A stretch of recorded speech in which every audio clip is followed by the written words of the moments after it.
All right, welcome back to another episode. I'm so excited for our guests today. We have two wonderful guests, Rachel and Jake. They're the owners of Rawr Organics.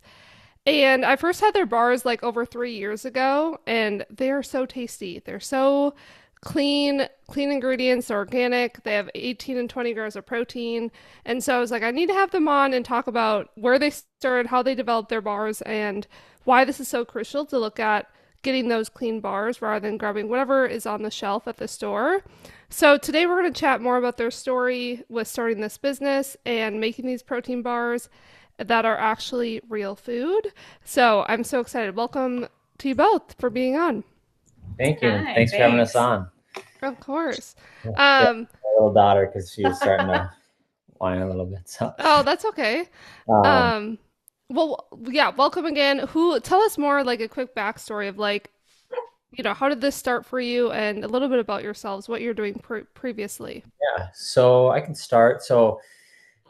Previously, I was a financial advisor, so I was actually like in the investment industry, and Rachel was actually in the investment industry as well. Yeah. But she on the side was doing like she did bodybuilding and she did like personal training and had like uh, some certifications with like nutrition and holistic health, but and she do like custom diet plans. So in terms of like the health industry, it's not what we were doing as like our careers. We were like in the More like investment passion. industry, but it was more passion. So I was into health because I had some health issues and it kind of forced me to research a lot and look into like what was going on with my diet and why I was having these issues. And so like we basically kind of had health and nutrition as a passion. We're in the investment industry. And then the reason for the bar came out of a pain point because when we met, I had just been recovering from, uh, I had insulin resistance, and it was because of reactive hypoglycemia and just elevated insulin levels in my system. And I needed to eat really like low glycemic. I didn't have to do like no carbs because actually that I tried that and I didn't do well, but I needed to make sure like when I was eating, I always had protein and fat with that meal, and like I didn't have carbs that were spiking me too much. And I was trying to find a bar that was low glycemic, high protein, but clean ingredients because that was the other thing I got really into, just making sure that I had everything I was eating was very clean ingredient. And she was looking for, and I guess you could share. Yeah. So growing up, I was a distance runner in high school and college. And so before I got into health, ate a very high carb, highly processed diet, lots of cereal, chips, PBJ sandwiches, just pretty awful food. And then as a bodybuilder, I started to care about macros and I was starting to understand the levers of like how you could make your physique show through with what you're eating, but it wasn't still very health conscious. It was more like a means to an end. Um, and after bodybuilding, I wasn't getting my cycle very regularly, and I wasn't as low a body fat as I was during show season. And I knew something was off with my health. So I went to a natural doctor, knowing that they'd probably be able to figure out what was going on with my body more than a medical doctor. And she did a bunch of testing on me and didn't know my background had been recently in bodybuilding. And she's like, hey, are you eating egg whites and tossing out the yolks? Are you eating a lot of green vegetables, but not getting garlic, onions, or colorful things in your diet? And I was like, yeah, definitely. You're like describing a bodybuilder's diet to me right now. And she's like, try adding some egg yolks back into your diet and some garlic and some onions. And she's like, basically, you're deficient in sulfur and it's making your testosterone sky high. And so, about a month into changing up my diet, I got my cycle back. And then I started to think about everything else I was eating that was conventional and processed. And I started to switch in organic meats and getting rid of other processed things in my diet. And I just started to feel so much better. And that's when I realized like food is medicine and fuel. Yes, 100%. Yeah, thank you both for sharing that. And Rachel, we have so much in common with that. That I have a very similar story where, yeah, I was all into, I didn't personally like compete or anything, but I was around a lot of bodybuilders at the time in college, and same situation, right? Like, got really into macro counting, lost my cycle, so same situation. And it's crazy how, at that time you think you're eating clean because you're like, making sure it fits your macros and you're getting sufficient calories, hitting your protein. But then, the more you know now, right, with how much we do need to have colorful foods in our diet, fiber, and your body is not metabolizing these foods that are, filled with these chemicals the same as, right, like broccoli and, more like healthier, fattier food that we're designed to have. Definitely. So, yeah, it's such a roller coaster when you like look back at what you think is healthy and clean and what it can be very confusing for a lot of people. Um, and yeah, same with you, like Jake, with yeah, finding your passion with health, with the health issues that you were experiencing. Tell me more about like what you specifically changed with, yeah, your diet when it came Yeah. to. Yeah. So I kind of had two phases to get into health. So I had started to get interested in healthy, um, maybe when I was like 20, I think I was like 22, 23, somewhere around there. And it was just because like I had fast food and just partying and just not like taking care of my body at all. And I just wanted to like feel better. And so it just started there, but I didn't like know much about it at all. And I had a period of time where I was eating really clean, healthy foods. I'd like go to Whole Foods and, get a bunch of different grains and vegetables, but I didn't understand anything about like macros and controlling like carb intake and sugar intake. I just thought, oh, if it's like healthy and clean, I could just eat whatever. And so now some people could get away with this, but I had, historically would pass out if I got hungry. So I had some kind of Mm. reactive hypoglycemia with like since I was young, and I ended up getting diagnosed for that. But I didn't realize, that I couldn't just go eat a bowl of couscous for dinner, and because I literally I would be like, oh, couscous has some protein in it, and I'll just put some coconut oil and a little like raw honey with in a bowl of couscous, and it's fast, and I'd like eat that for dinner. And so I was like eating clean foods, but I just totally got my insulin out of whack eating like that. And then I thankfully I had some people don't get strong symptoms from insulin resistance, but I did. I felt horrible, like because my cells weren't getting the sugar Mm-hmm. they needed. I felt like foggy in the head, depressed, weak legs. My fingers would start tingling. Oh, wow. I would eat a meal and like an hour later, I'd feel really hungry again. And I'd get like lightheaded if I got too hungry and feel like I was going to pass out. Mm-hmm. I had all these crazy symptoms happening. And I was like, I've never had anything like this before. And so I went to just a clinic because I was actually living in Kansas City at the time. And I went to this clinic and told them what was going on. And they're like, oh, you're probably just getting low blood sugar. You need something, you need glucose, you need something sugary. And again, I still didn't understand like the relationship with insulin and blood sugar. I was just starting on my health journey. And um, I basically I had like some healthy trail mix. So I'd start picking out like the craisins and the dark chocolate chips. And just like when I was feeling lightheaded, I would literally just go for carbs. And I didn't realize that was making it worse. Mm-hmm. Thankfully, I had a friend that knew what was going on, and he was really into health, and he started doing some research, and he found some articles basically describing what I was going through, like the phases of insulin resistance that leads to type 2 diabetes. And this doctor like had like a way to reverse that through diet, which was basically you got to shock your system, eat completely low glycemic. So like I started to only eat carbs that were lower on the glycemic index. Mm-hmm.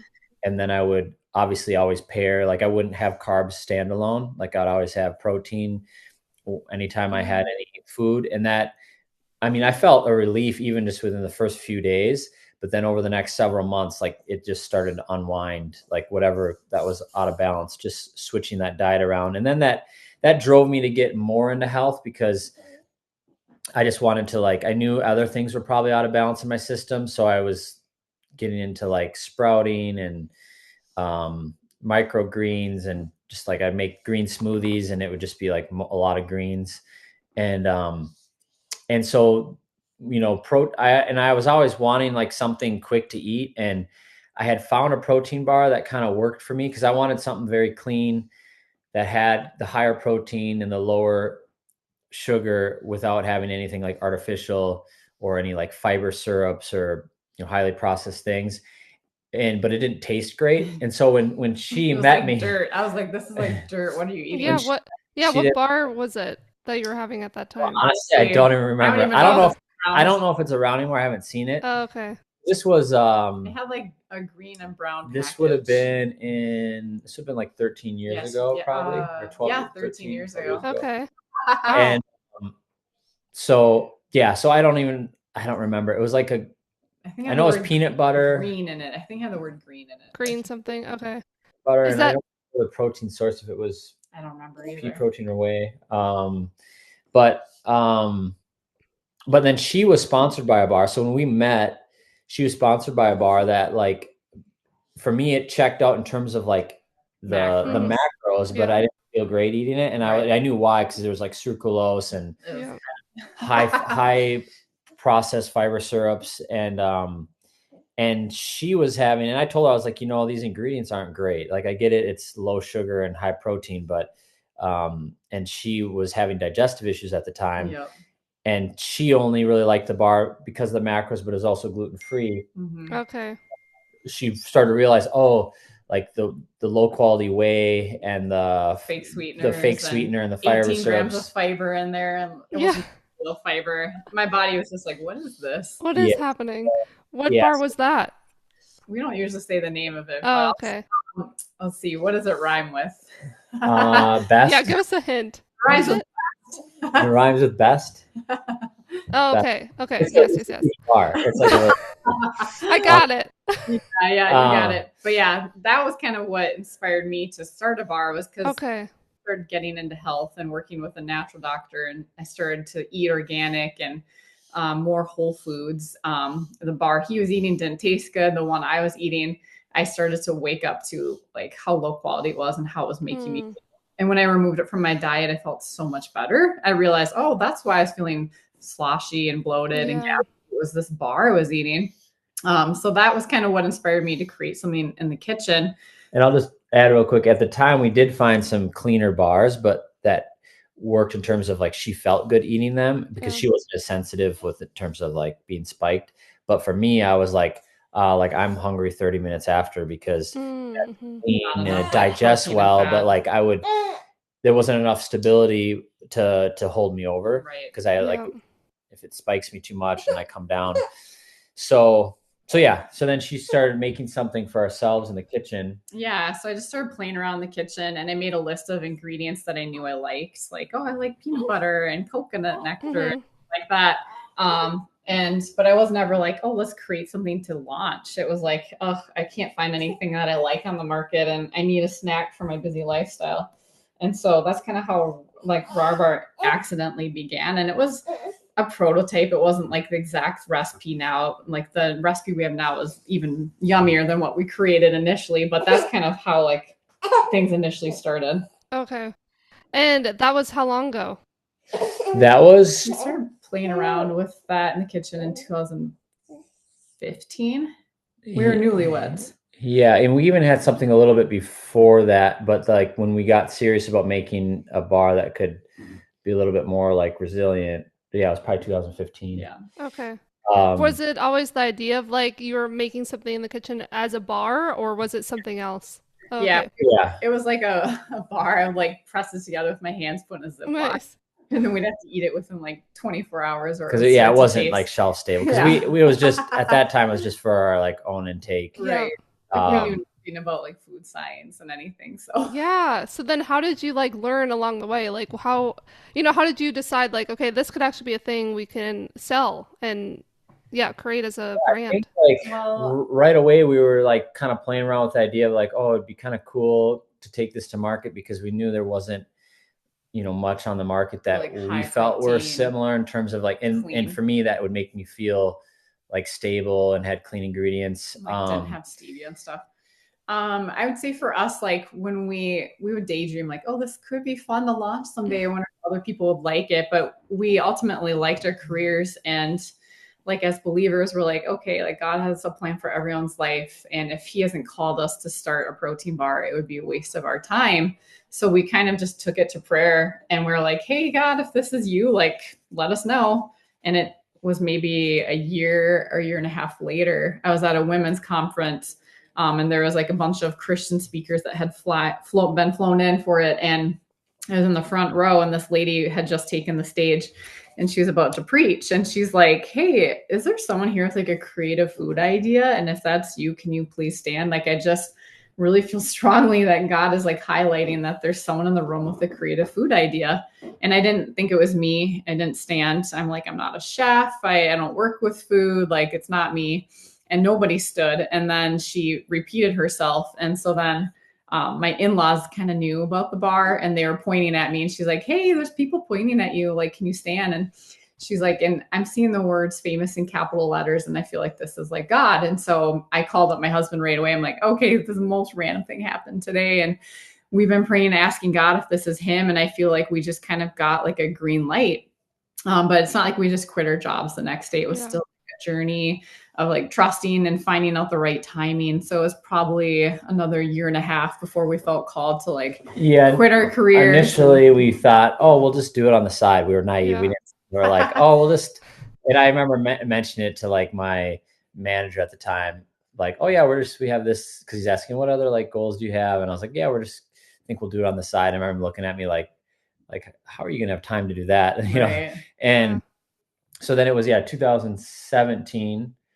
We just like realized, and we just felt like we were called to just go all in and like quit our careers and like really pursue it, because we just knew like that was kind of the only way to realistically to like launch it. Right. Mm-hmm. And so 2018. So actually, before we launched in 2018, we felt called to go. We spent 3 months in Africa serving with an organization there. And then that's kind of tied to the bar, because we have like a mission of like feeding children, kind of connected. Yeah, I saw that. I wanted you to touch on that, of like, was that inspired by that trip and then you wanted to incorporate that? Yeah, definitely. That was, I mean, we had a little bit of an idea of it before, but that definitely inspired it. And that's one of the organizations we partner with. And then we partner with one that's Minnesota based. And then like long term, we have the goal of developing a bar, like a meal replacement bar, because for like disaster relief zones,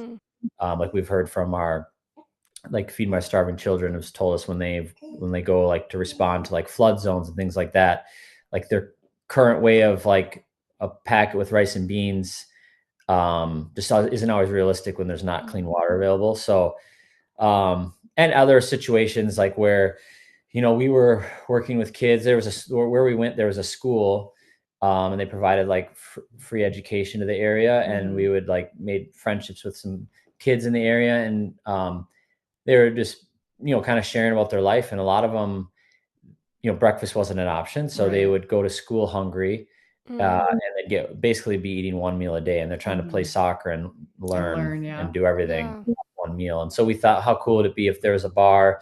And I mean, it wouldn't just be where we were in Africa. It'd be like anywhere in the world where just something quick to like that could give energy to, you know, maybe be like a breakfast bar. So we do have that as like something we want to do, hopefully in the next couple of years. But in the meantime, we donate 10% net proceeds to those two organizations. Wow. And what ones are they? Feed My Starving Children, and then Stop for the One. And then Stop for the One is the name of the organization we were with in Mozambique, Africa. Yeah. Okay. And they're both connected? Like they're the same thing, or what's the other one? No, they're two separate organizations. Yeah. Okay. So Stop for the One is like a missionary base in Mozambique, and they have like 3 elementary schools. They have a feeding program. They work with widows. They have like a clinic, a health clinic. They work with orphans. Like they have their hands dipped in a lot of different things, but they're mostly like based in Mozambique and countries in Africa. And then Feed My Starving Children is a feeding program, and they are in probably 150 countries, but Yeah, they did like based in Minnesota. 150 million meals last year, something But crazy. interesting thing about Feed My Starving Children is I've noticed sometimes they'll partner with organizations in Mozambique. And so when we were there, I saw some of the rice and bean packets that were being served to the hungry were from Feed My Starving Children. So that's cool. So they kind of connected in a sense, but two completely different entities. Oh, okay. Okay. That is so amazing. That is so amazing that you guys do that. And that was since the beginning? Yeah. Yeah. Yep. Wow. Yeah. Yeah. So going back to creating this, yeah, obviously took quite a bit of time, like a year and a half, to finally get on like the market, quit your jobs. Like, I'm sure that was such a process. How did you know where to start? So I didn't really know where to start. And I always say, like, when we were in Africa serving, I would talk to God and be like, hey, can I just stay here and like serve children and like hang out in the dirt and be like a missionary? Because going home and starting a food business sounds way more intimidating. And I don't know how to do it. And I just felt like he was like saying, I'll guide you. So when we came home, it was just like a lot of like research and prayer and interviewing other entrepreneurs. And just taking it day by day. So like when we came home, it was around January of 2018. And like at that point, like we were just getting started to like develop like the final recipe. Like I said, our bar wasn't ready to launch. It was close, but the recipe wasn't finished. And so it was like finalizing the recipe to launch, getting the website built out, figuring out where we're going to launch. And we decided on a farmer's market near Minneapolis that looked like it would be like friendly of like a higher quality ingredient bar. And yeah, just like a lot of like, hey, what am I supposed to do today, God? I have no idea what I'm doing. I felt like he kind of rolled out the red carpet and like showed me. And yeah, that then we launched June of 2018 at the Linden Hills Farmers Market. And it was, I won't say like it was like a smashing success. Like people that were trying the bar loved it. And we started to grow very organically from there. And it was the perfect place to start because there's a lot of businessmen and women that are into health and fitness. So when they were sampling, they're like, oh my gosh, you guys are onto something here. Like, let me get you into my gym, or let me tell this local co-op about you. Like people will just start spreading the word for us. Nice. So it was very organic with like word of mouth and like starting at farmers markets is a great idea. I wouldn't even think about that. And yeah, co-ops. And was it, yeah, more in like the Minneapolis area at first? Yeah. So we wanted to focus the first few years, especially on just getting a name in the like Minneapolis, Minnesota. Just so we're like, hey, like let's test our own market. And if this is like a hit and a success here, then we'll focus more on like going nationwide. And so I'd say after like the first 2 years of doing lots of events and getting into local gyms, we were like, okay, like I think we are onto something here. Like people are liking this. Like I think other people would like this too. Yeah, it's so tasty. It's so good. You guys did such a good job. Tell us more when you were starting it though. What were like your non-negotiables that you refused to like compromise on? Yeah. Well, we never wanted to add fillers or binders to the bar. And I would say like our journey has been probably a lot more challenging than most protein bars because when we were getting ready to launch, we looked into having our manufacturing outsourced and everyone was like, hey, we're gonna have to up your sugar or add some kind of like a filler or fiber to make it machine. And so like till this day, the majority of our flavors are still hand rolled with like rolling pins and into cookie sheets. And it's made it a lot harder for us to scale because of that. And I think that's a beautiful part of our story, right?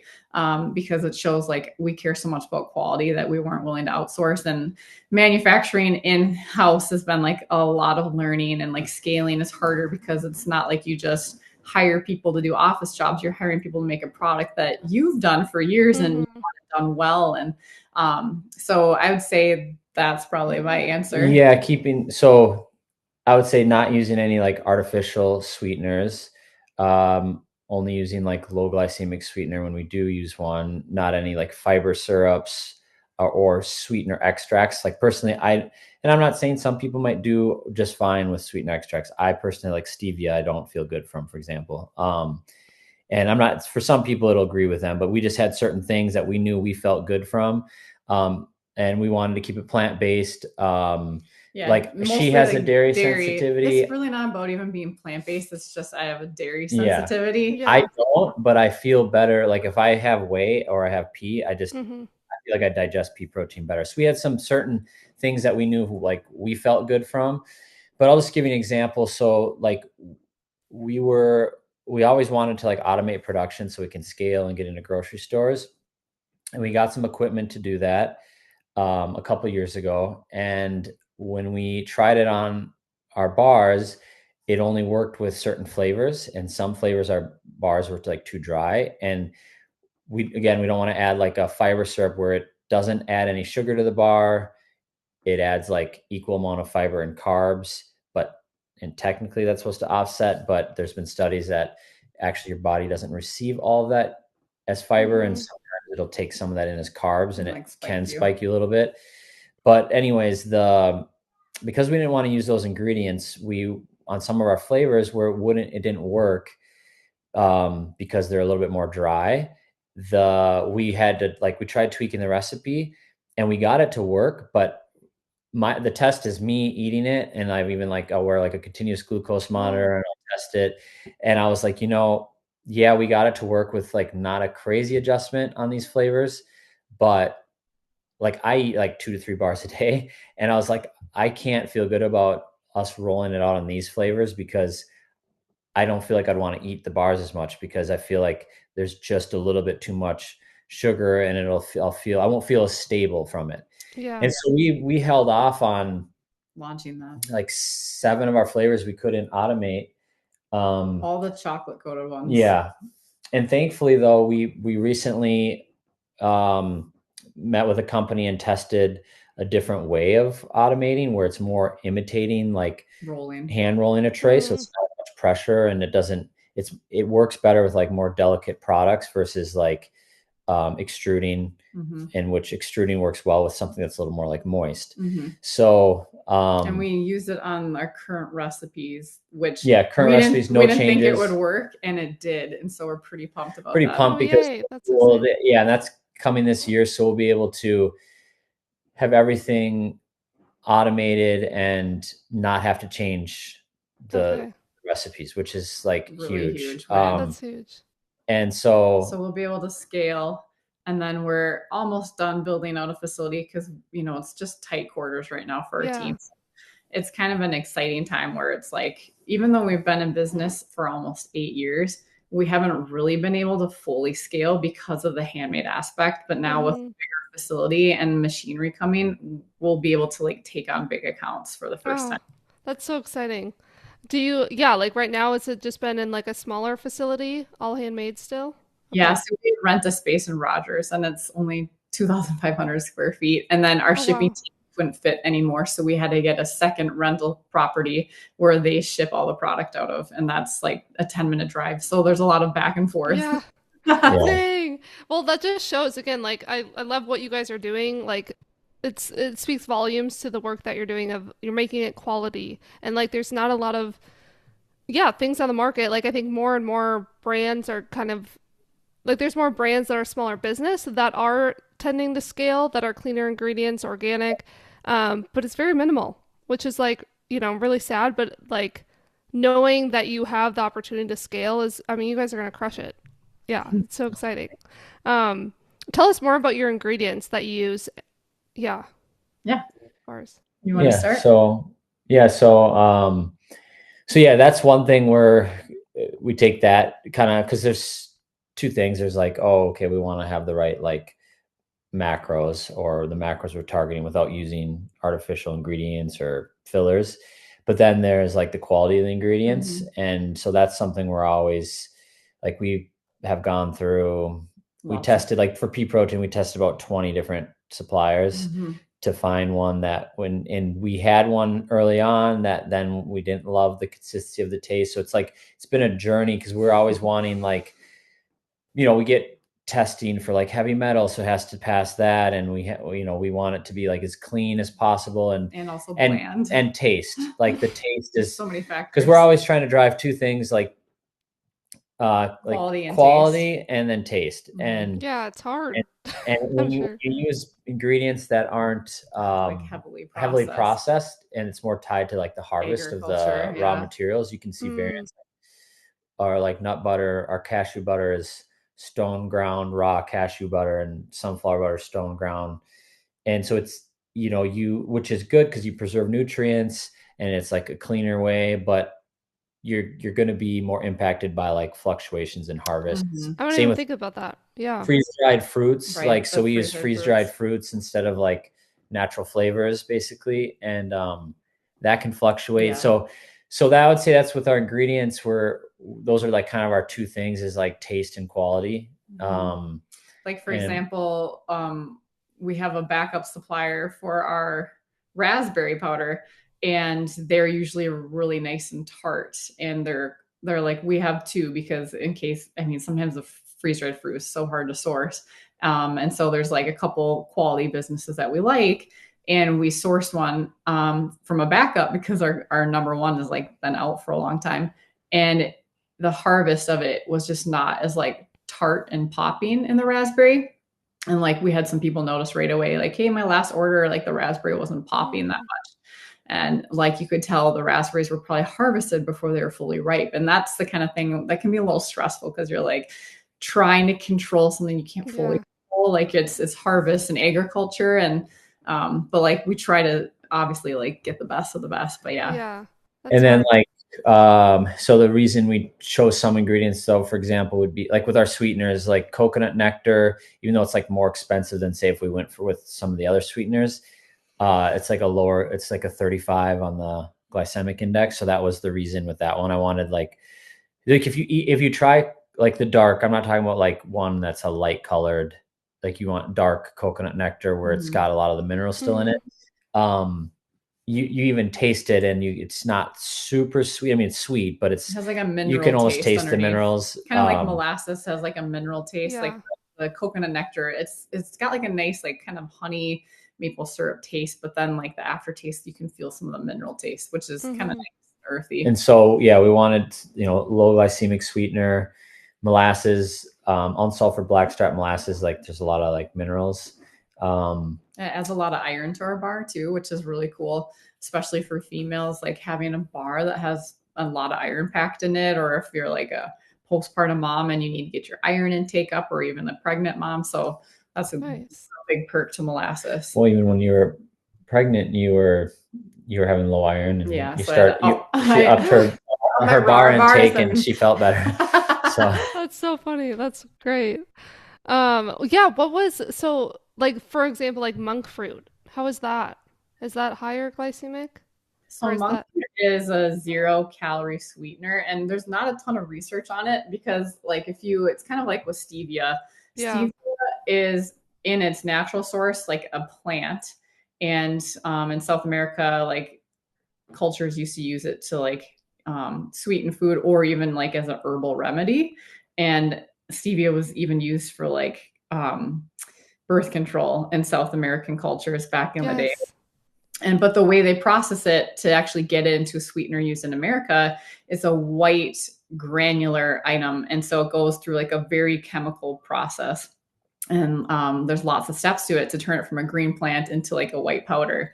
And so it tastes completely different than like the earthy stevia. The stevia and the monk fruit going into products is not what like the ancestors would consume back in the day. And so for me personally, anything that has 0 calories, I question. So like stevia, monk fruit, sucralose. And if you do a lot of the deep dive research on these things, there's a lot of like chemical treatment and processing to get it 0 calorie and get it into like a granular formula. And so I just kind of don't feel great from stevia and monk fruit, and like anything that says 0 calories, I'm like, if it's food and it has no calories, then like it's probably not good for me. But it shouldn't have an impact on like insulin. So it should. I mean, I don't know. I'm pretty sure it's like not even on the glycemic index. I'd have to check, but since it is like 0 calorie. I think like stevia, monk fruit, sucralose, like sweeteners that have 0 calories are typically like for someone who's diabetic, they're not going to spike you because there's, So coconut nectar, and then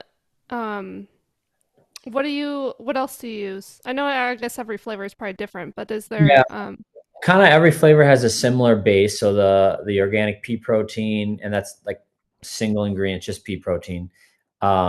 and then organic ground flaxseed, and then depending on the flavor has a different nut butter, and then cold pressed coconut oil. That's another thing. Like our bar would be, we could have a cheaper bar if we use like expeller pressed, for example. But that's like, if you taste expeller pressed coconut versus cold pressed, like I can taste the difference. There's not even much coconut flavor because they use higher heat and pressure to process it. So like that is kind of a non-negotiable for us, is using like cold pressed. And so and then Himalayan pink salt, and then did I hit everything? Flaxseed? I mentioned flax. Oh, and then unsulfured blackstrap molasses. So every bar has that base. Yep. And then depending on the flavor would, adjust whether it's essential oils, nut fruit, butter, or dark chocolate. Which nut butter, because we have sunflower, cashew, almond, and peanut butter. Mm-hmm. Depending on the flavor, would have one of those nut butters. And then, like banana has freeze-dried banana powder, and cinnamon and walnuts. That's like the only thing added. We have some like, we rotate, like the core ingredients might have some fluctuation change depending on what flavor we're doing and how, because we had to do a lot of testing to be like, oh, maybe this bar doesn't do as well, with this much flax. Mm-hmm. And so there's some variants, but all of them have those core ingredients present. Right. So there's like the 8 core ingredients in every recipe, and then like it might have, spices like cinnamon and chocolate chips and vanilla to make it cookie dough. Yeah. Nice. All whole foods we can understand. Yeah. And then how did it go with like testing? I didn't know. Yeah, you're tested for heavy metals. I know. I just saw that you're also kosher certified, which I just learned recently, like how much more testing that is. So that's really cool. Kosher. That certification, and they're definitely thorough, and they surprise visit your facility and stuff like that. And then that's the only official certification we have, but we are going to get organic certification this year is the plan. And then non-GMO, like some of these will be easier for us to get because like our suppliers have the certifications. We just have to do the process. And then, and so with the heavy metals, the pea protein is the main thing, because then we get a lot of people reaching out asking about that, because there's kind of been a little bit of like I don't know if it's a campaign, but just with all the like collagen bars out there, I feel like pea protein's been bashed a lot recently. So we get a lot of people like, oh, is there a lot of heavy metals in pea protein? So then we'll email them like whatever our suppliers our results and for their heavy calculated to what it is in our bar, because there's natural occurring metals, the element of metals in all soil, and so like all plants are going to have a little bit of that trace amount, and so it's just kind of explaining that it's now, if you wouldn't want to go and source your pea protein from an area where it's like toxic industrial waste that's contributing to like what's naturally in the soil, and then it's now not naturally uptake of like toxins. It's because like of the humans interfering with what's there. So you still, obviously, even with any plants, because even though it's like a trace amount that's naturally occurring, you still would want to make sure you're sourcing from like a good location. So that probably took a while to find one. Or was it hard? It did. Yeah, it took a little bit. And it's been like kind of a process since we started, and we, kind of finalizing and landing. Like, I think we switched to the protein that we found now 2 years ago. 2 years in September. 3 years ago. And the one we had before was good, but we just they were clean, but the taste fluctuated too much. It Sometimes the pea, the like flavor of peas would come through. Which obviously it's made from peas, right? But the supplier we use right now is based in America, and they do a really good job of like using a very mellow like pea. Okay. They have a better like, it must be just their supply chain is managed better to like for the harvesting and everything, because They source from all farms in the U.S. and some in Canada, and yeah, they just have a like a little Really bit consistent. And consistent I process. think they do a lot more like taste testing on their own end before they ship Yeah, they things do out. sensory testing, and taste is one of it, and that's how they like make sure they're Yeah. not you know going out of range with like having too strong of like a pea flavor Okay. or a bit or Um, bitterness. Like if you um because pea protein, it's milled and soaked, and you filter out the starches, and if you don't do that well, like some of the starches can give a bitter flavor, and so there's just kind of, yeah, so ingredients has been definitely a journey to kind of finalize, and it still always is, because with natural products you still always see, I yeah. mean, well, going to the grocery store, strawberries don't always taste the same, raspberries don't always taste Right. the Mhm. same. So when you're using fruits that are freeze dried and ground up, I mean, you're going to be directly impacted by like, Yeah. same with like nuts. If you go to sometimes your nut butter, almond butter, if you get like a natural almond butter that doesn't have a bunch of fillers in it, Mhm. sometimes it'll taste not as sweet as other times. So Yeah. that's kind of an ongoing thing. But yeah. And personally, I would understand, right? Like, I wouldn't care. I'd be like, yeah, it's different. Like, I would expect it to be different, but I understand as like a manufacturer, like you producing it, I'm sure that it can be really frustrating. Um, but then like it is natural, Right. and like and like even just sharing that obviously with customers that like they that's how that it's not processed and always the same exact thing. Um, what was like, because that's the thing that I don't understand is that why like a lot of these protein bars do have these fillers or fibers or gums to make it like longer shelf life, or like tell me the Yeah. Yeah. understanding behind that. Is it a scaling? There's a lot of reasons. Yeah.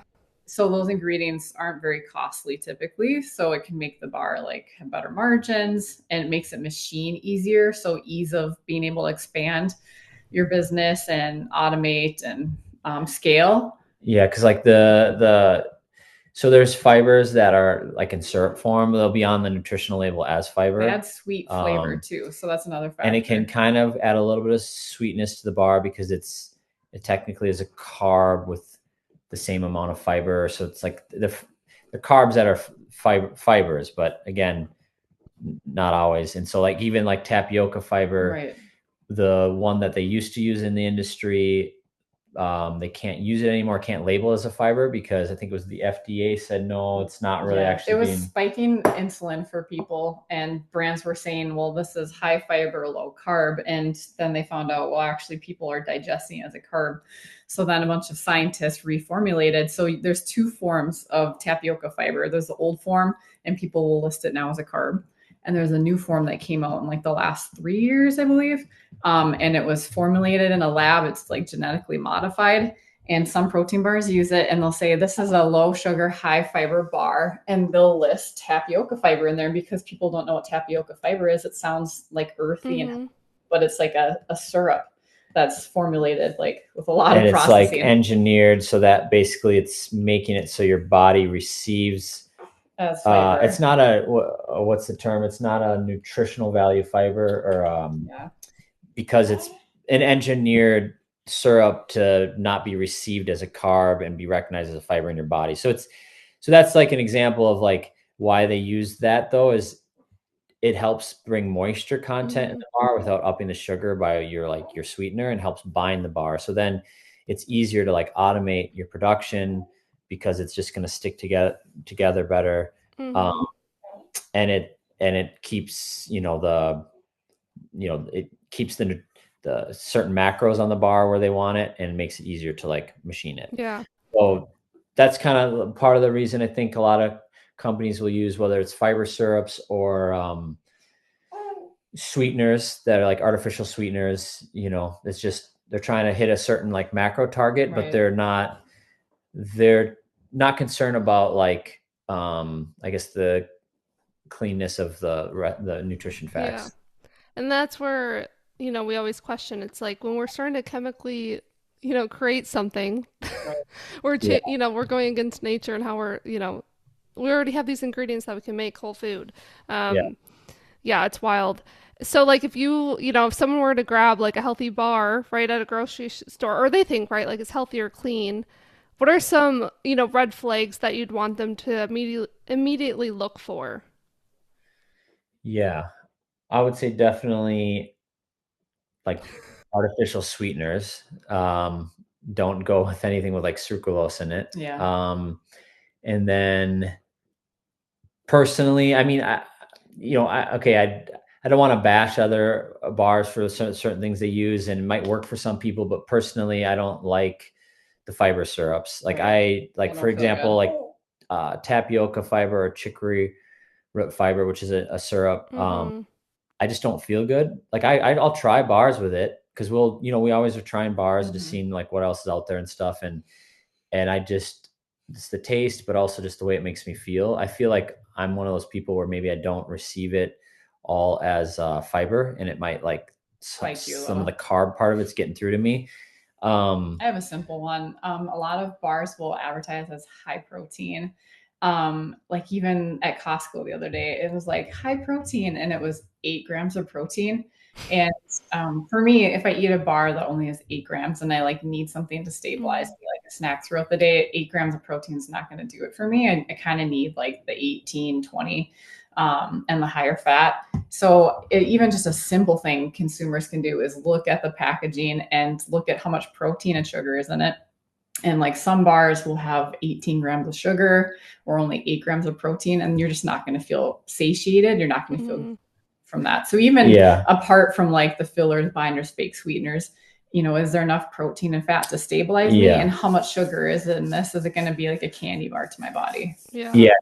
For me, as someone who is more sensitive now, because I've reversed where my body was, like now I can have dessert, but I have to have it after like a high protein meal, and I will feel spiked and I'll crash, um but like my body, like before I couldn't do that. I had years where I couldn't have like any dessert. But so for me, who's someone who's sensitive to like my insulin, because hypoglycemia is your pancreas overproduces insulin. It's an autoimmune disorder.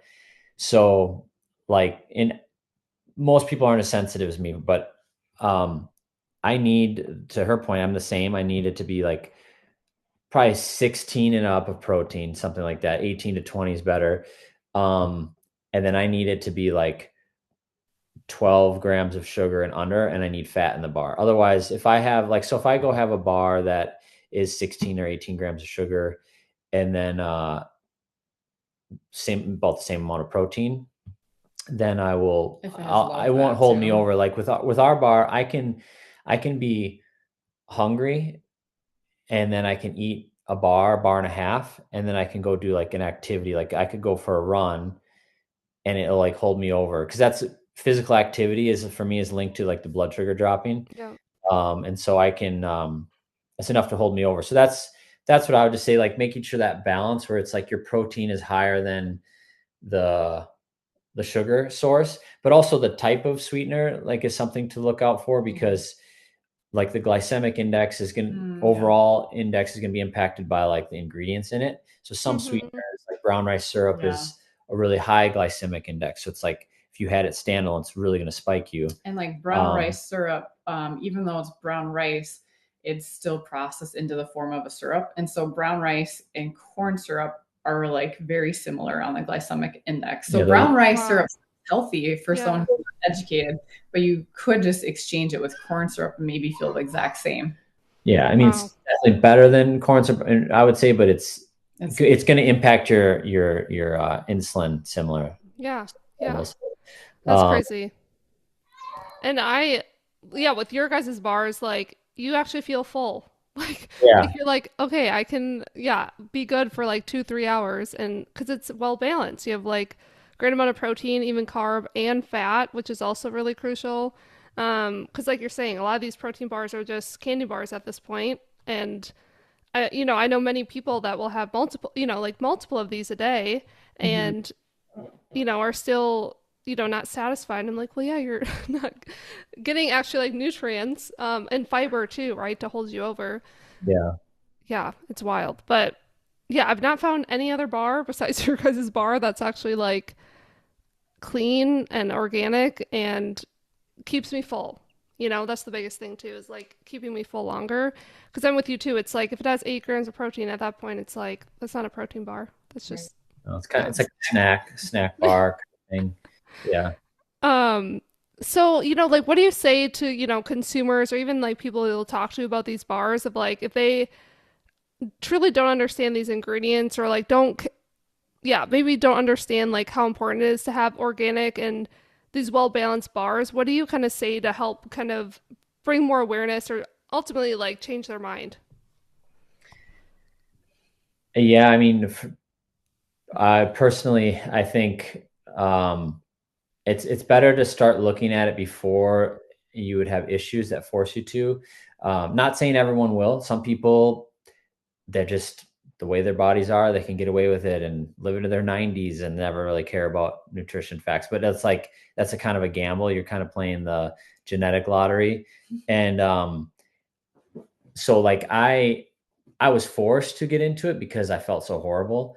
And if I didn't make changes, I probably would have had type 2 diabetes. Um, and so I just think it's like it's hard to, you don't always value it when everything feels fine, but once you have a health issue, then it kind of forces you to value it. So I think it's better to start looking at it before it's like a necessity, just Mm-hmm. for prevention. I mean, and you feel better. Like once you've eaten clean, and then you try to go back. Like if I eat out too much in a week, I feel like horrible. Yeah. And it's not like we have cheat meals. Like we try not to be too strict. But in general, like we try to eat really clean.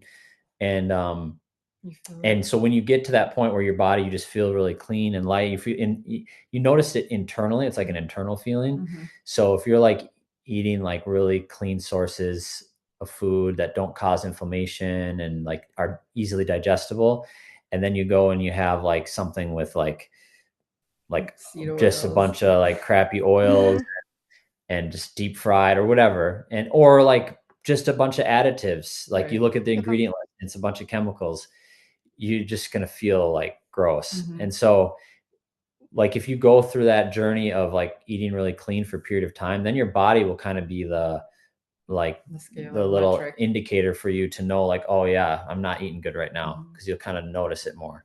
And I Yeah. would say, like with our brand, what we do is like that's where good taste comes into play because even some of like family members that maybe aren't super into health love our bars and like eat them regularly or on subscriptions with us, and it makes our hearts like happy and full because you're like, well, you know, like they don't eat super healthy but they love our bars. So sometimes it's even just being like the entry point, like someone's eating a Rawr bar out of a gas station who eats fast food all day, and it's like their entry point into health, like, hey, healthy food can taste good. And even on our Instagram page, I did like a fun marketing campaign last year where I took like, here's ingredients we don't use and why, and I like would, here is like sucralose and the history of it and how it was made, and so just like gentle education. Mm-hmm. And then here's ingredients we use and why we use them. These are why we like these ingredients and why we feel good from these ingredients. So just like doing some like gentle education, because ultimately people have to want to change. Like you could talk about health with a friend all day, and until like their heart shifts or something happens in their life, like they might not care. So yeah, that's Mm-hmm. how with our brand is just like make the bar taste good, and maybe we can introduce people to health that way, and then just some gentle education on like our social media page. Yeah, I like that. I like that you said like a good entry point because, like you said, even if they just slowly switch out their bar to have it be a raw bar, like that's a great start for them to notice that difference of wow, I do feel good. Like, yeah, my gut doesn't hurt. Like my digestion's great. You know, all those things too. Because that is also what I see a lot is people are eating these bars and just from Costco or wherever it is, and they're like my stomach hurts, and it's usually from all those chemicals that they're having. Yeah. What's something I'm gonna do like a quick rapid fire. So like what's something in the food industry that people would be shocked to learn?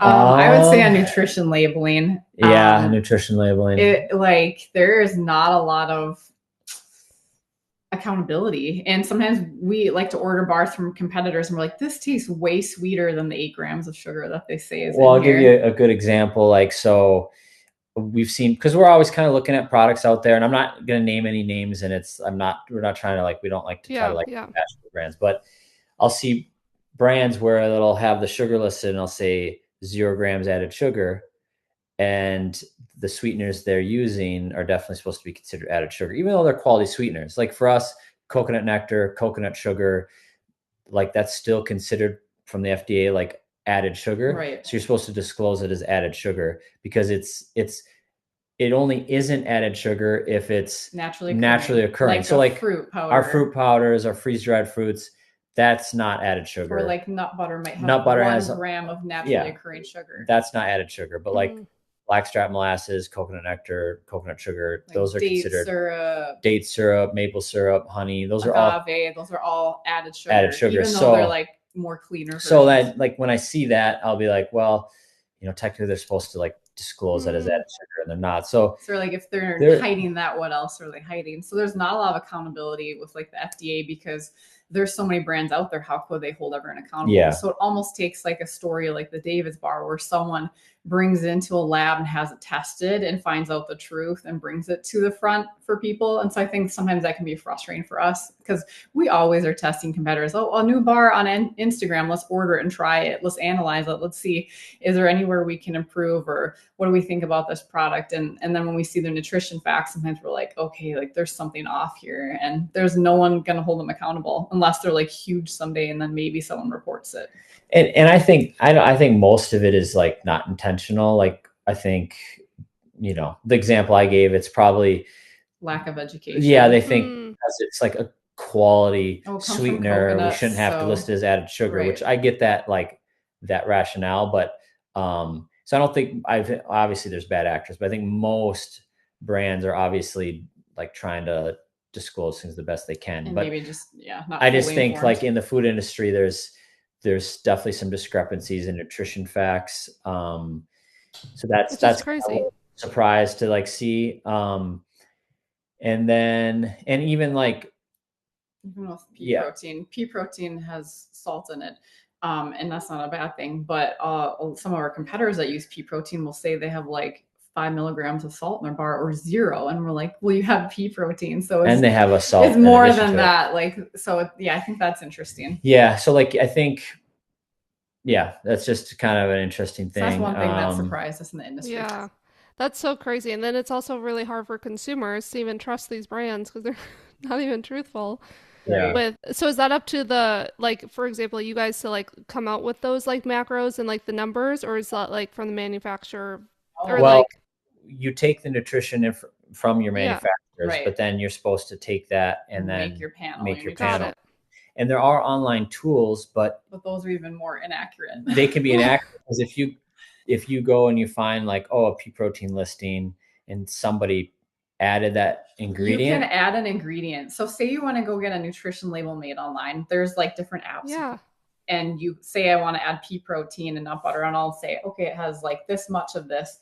It'll say, this is a user added nutrition fact. So like I could add my own pea protein brand to this portal, and I could not enter in the salt, even though it has salt. So I would be adding inaccurate data, and then other brands are using it to input their data. So I think, like Jake said, sometimes it's just negligence or error, but the fact that you can add your own ingredient is setting up everybody for failure. That's so crazy. We use the online tool as a starting point, but then like I have a spreadsheet where like I cross-check it. I have like our recipe, and then I have like a key which takes all like the nutrition facts and based on the serving size from all of our suppliers, and then it like populates it, and that like is the most accurate way to do it. Unless you make sure that if you're using an online tool that it has the exact data that your suppliers are providing, like it has to match. So so that was kind of like a little bit like of an eye opener. I just didn't expect that. And I think most people are probably really close with their stuff, but it's just every once in a while we see one where like, I don't know about that.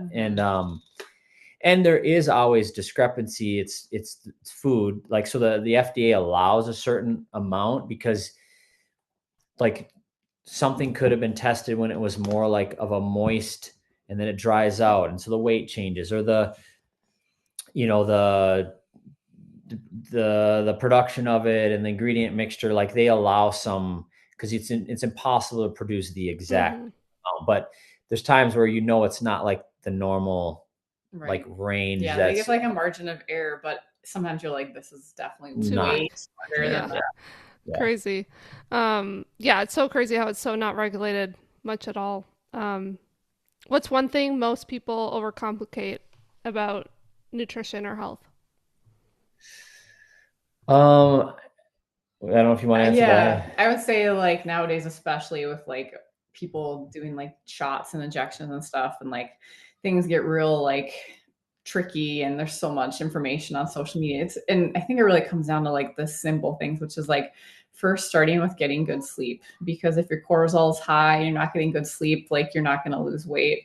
So like good sleep, getting enough water, and good water. Don't just drink city water, have like spring water or reverse osmosis, and then quality whole foods. Like if you really want to simplify it, it's like going back to the basics of sleep, good water, and good food. And if you start with that, then you can build your body on that. You can get in the gym. But if you can't get your drinking and eating and sleep down, then like the gym's not really helping you that much. So true. Yeah. Yeah, I agree. It's just like it can be really like basic. Overcomplicated. Like a few changes can make a huge difference. Water, I'm a huge believer in drinking a lot of water because I drink a lot of water. I have for like, I mean, you probably when you met me, I was drinking like close to a gallon a Yeah. day. Mm-hmm. Depending on how active I am. If I'm really Yeah. active, and to me that has made a huge difference. Mm-hmm. And I just think there's a lot of like issues people have that maybe it's not directly from chronic dehydration, but they could probably Feel feel a way lot better. better if they just focused on drinking a lot of water. And it just takes time for your body to adapt to that. Because if your body's adapted to basically like surviving on, like I know I have friends that they just like don't drink water, and Yeah. like They're yeah, like, I know, it's surprising how many people don't drink water. I have to like remind my parents. I'm like, "Have you drank water at all today?" Like, yeah. no. I'm like, "What are people doing?" And that's Yeah. where you're right. It's like going back to the basics. Like if we don't have that down, like none of these peptides or shots or Right. anything is gonna, you know, move the needle. So and it's interesting. it's just like what I was mentioning before. When you start eating healthy, your body will give you signals. So like you'll adapt to being dehydrated, so you're not like feeling thirsty. But then Right. if you Hmm. give yourself like an adequate amount of water for like just say 30 days straight, and then you try to like have a day where you don't drink enough, you're gonna feel the symptoms of being thirsty. Mm-hmm. And so I So think it's true. just keeping Totally. your body in that place where it's going to give you those signs, and it's not going to be like, well, I guess we need to learn how to live dehydrated, so we're not going to tell you about it anymore. So it's um so yeah, I think it's like that. And then just like she said, it's just if you drink enough water and then you just cut out like foods that have a bunch of junk in them, and just focus more on like just eating like balanced natural meals, Mm-hmm. like a good source of meat, a vegetable, like a good quality grain, like to just, for example, that would versus like, you know, eating out. I think eating out's a big one. If you minimize eating out, because Right. naturally, if you cook at home, unless you're putting a bunch of like making it too like oily or fatty or something like that, if you Hmm. eat at home and drink enough water, like that's gonna solve a lot of stuff just right there. Mm. Yeah, totally. Okay, and then what is the most popular flavor Mm-hmm. for the Rawr bars that you sell? And then what's both of your favorites? Like top favorite. Popular is probably peanut Peanut butter, birthday butter cake, and cookie dough. and peanut butter and almond butter, they have an unfair advantage because they're in more combo packs, so they always like are the number one sellers, but it's close. Like cookie dough and birthday come like right after. Mm-hmm. And then my favorite to eat, like, so I have two categories. So if I'm eating a bar by itself, like standalone, just a bar, it's cookie dough, and then raspberries like a quick second right after that. But if I'm having it as a topping, because I have like a yogurt bowl every night and I put a bar on as a Oh, topping, nice. half a bar, it's either dark chocolate almond butter or dark chocolate peanut butter. Those are So like funny. my go-to for like topping on a smoothie bowl or yogurt bowl. And then yeah, so that's kind of I would say my favorite is dark chocolate strawberry right now. Ooh, I've not tried that one. That Okay. one's It's really so good. I think we Yeah. have maybe 2 weeks of it left, Yeah. but that one's my favorite right now. Okay. Nice. Yeah, I love the dark chocolate almond butter one. The Yeah. peanut butter one. Yeah. Yeah. I've not tried the blueberry muffin. Is that your newest one? Is it my Yeah. newest? It's the newest like permanent flavor. Yeah, blueberry is probably your newest because it was gingerbread then blueberry. Yeah. Okay. Yep. Yep. Um, and what was like your worst flavor idea that didn't work? Was there any that you tried that I didn't would say work? there's one that I'm working on that I haven't perfected. So I won't say it was worse, but Okay. I have been experimenting with okay, so I had this nut butter I found at Whole Foods that was really good. Actually, it's a seed butter. It was like Ooh, tahini seeds with like cacao and sea salt, Sesame seeds. or sesame seeds, sorry. And it was like this delicious like brownie like nut buttery taste. And I was like, I want to make a brownie bar using like sesame or tahini. So I like started it and I never finished working on it. And it was like coming along, but it wasn't like perfect and great yet. So that's probably what like a recipe fail. nice. It'll be a success someday, but I haven't had Yes. like invest into making it great yet. That sounds really good. And Nice. then Another nut butter free flavor for people who are allergic to nuts. you do have one? So raspberry and strawberry are nut free because they use sunflower butter, and I wanted to make the brownie with the sesame so that it would be nut free. Okay. Love that. And then what is like your go-to snack besides Rawr bars, if anything? Otherwise, Snack. are we No, I'm just plugging this in. That's what I'm doing because My it's go-to about to die. snacks. There we go. I mean, maybe like some berries, but I feel like bars are usually Yeah, my snack. Okay, good. Rawr is having my snack, but like so what I used to do Yeah, what is did you used to do? more like Just like nuts. seeds and nuts. Yeah, Oh, Like an apple, seeds but and nuts and apple, yeah, which isn't as high a not as protein satisfying. no. and the amount of fat you got to get the amount of Right. protein. So like I noticed sometimes if I'd eat like a lot of like either pumpkin Cashews. seeds or pumpkin seeds are higher in protein, so that's what I'd usually go to. And but if I ate a ton to get like I just yeah, sometimes I would feel like a little bit heavy because it's probably more fat than I was wanting to take in. But so I mean, yeah, that was probably my main go-to was like goji berries and seeds or a green apple and like seeds. Yeah. And which isn't I mean, it's still a good snack, but Not enough I protein. find myself having a hard time sometimes switching up to that when I Could just have a eat a Rawr Rawr bar. Yeah. Everyone needs to switch to a Rawr bar. Whatever snack you're doing, just swap it out. Yeah. Um, what's Yeah. your favorite way to have them? So like, yeah, you said yogurt on yogurt too? Yeah, like I eat a bowl of Greek yogurt every night because I still like, unless I have a really big meal, like, you know, for some people eating before bed, it's not a good idea. But for me, like I will wake up hungry because that like, you know, it's a lot better now, but I had one point in my life where I had to eat like every few hours because Mm-hmm. you got, you know, your body overproduces insulin. So you just like, you can get low blood sugar easier. So anyways, I have a nighttime snack every night and I do Greek yogurt, with a little bit of peanut butter and half a Rawr bar. And like that's it. like, so I really like breaking it up on a Greek yogurt bowl is like one of my favorite things. So, I usually eat mine just straight from the package, but I do really like it on like an acai bowl too. Like the dark chocolate butter is really good on a smoothie bowl. Okay, I like that. Yum. I'll have to try that. And then where are you guys at? Like where can people find you in stores right now? Or is it mostly online?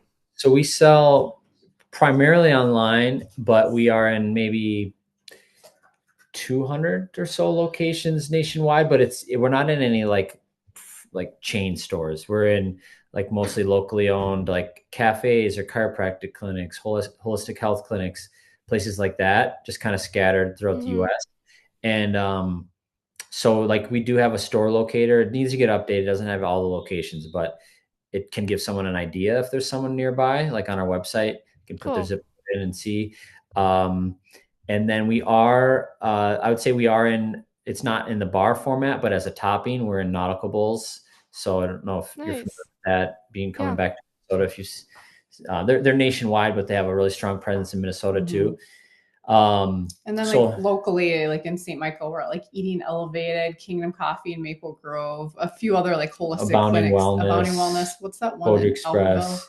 There's another wellness place there, but yeah, some fun local places. Nice. That's amazing. Yeah. That's and cool. our goal coming up now that we're going to be in like a larger facility, and once we have like our production fully automated, as close to fully automated as we can right now, that's when we want to approach like larger grocery stores and like all the local co-ops too. Yeah. Dream is definitely like Whole Foods. Yeah. Yes. One day. I can't wait for you guys. We've held off on that because we've constantly had just this organic growth through like online, and we've always wanted to keep enough capacity where if we did add like a really large account, where all of a sudden we wouldn't be in a situation where we're not able to meet current orders or just keep up with that growth. So we've just made the decision that we're going to wait until we know we have the capacity to try to get into grocery stores, because if Whole Foods loves it, we know it's not an automatic and it's going to be like a lot of work to try to get into like a grocery store. But let's say they do love it and they want to take us nationwide, we would need to be ready for that. Right. It's a lot. So we've never really done paid for advertising other than like influencers finding us and wanting to like try our bars. So it's been a lot of organic growth. Like we don't even have search engine optimization done. Like we're very, very like organic startup vibe right now still, but like we're ready for the next stage. So it'll be fun. That's so fun. And that just speaks volumes to your product, like your bars. If like you've grown that big and organically, like has it been consistent growth, would you say? Yeah. We've grown every year since we started. And then the last like 3-4 years, we had some years where we just really had like, over double in size or 2.5 times in size, like back-to-back years. And that's just been word of mouth online. I mean, it's just like a buzz on Instagram, people talking about us, that kind of thing has been like the primary driver to that. That's awesome. Yeah. That's how I found you guys. So it definitely works. And then my last question is just my signature question. It, again, kind of doesn't really go hand in hand with like the bars or the health, but my goal with this podcast is really to help people overcome their fears and lean into growth in all aspects of their life. So, I'll ask both of you, like, what have you done in your life that took tremendous growth, but you had to get out of your fears? Yeah, you want to start? I feel like that's a really good question. I'm trying to think of like something that was fearful.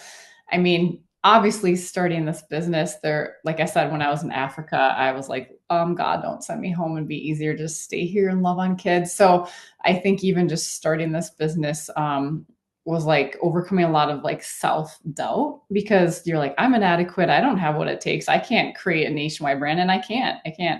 But like God gives us all like a purpose and guides us and gives us the abilities and gives us the wisdom to do it. So I would just encourage people, like, if they have fear and they're feeling the pull to do something, or they're feeling an impression on their heart to pursue something, to lean into a relationship with Jesus, because he has every resource, every blueprint, every answer. Like the creator of everything knows how to guide you. And so don't lean on your own strength. And when that fear comes nipping at you, just turn to Jesus as your source. Yeah. And I would say for me, I mean, there's several examples of like overcoming fear. One could be like, just like, public speaking. I used to get just terrified when I was younger, because we're both like reserved, like more shy people. And so like, and she even has like had a saying like shy to bold. And so she like, basically if you have like something that causes fear, the best thing to do is just do it, because you find out once you do it, it's not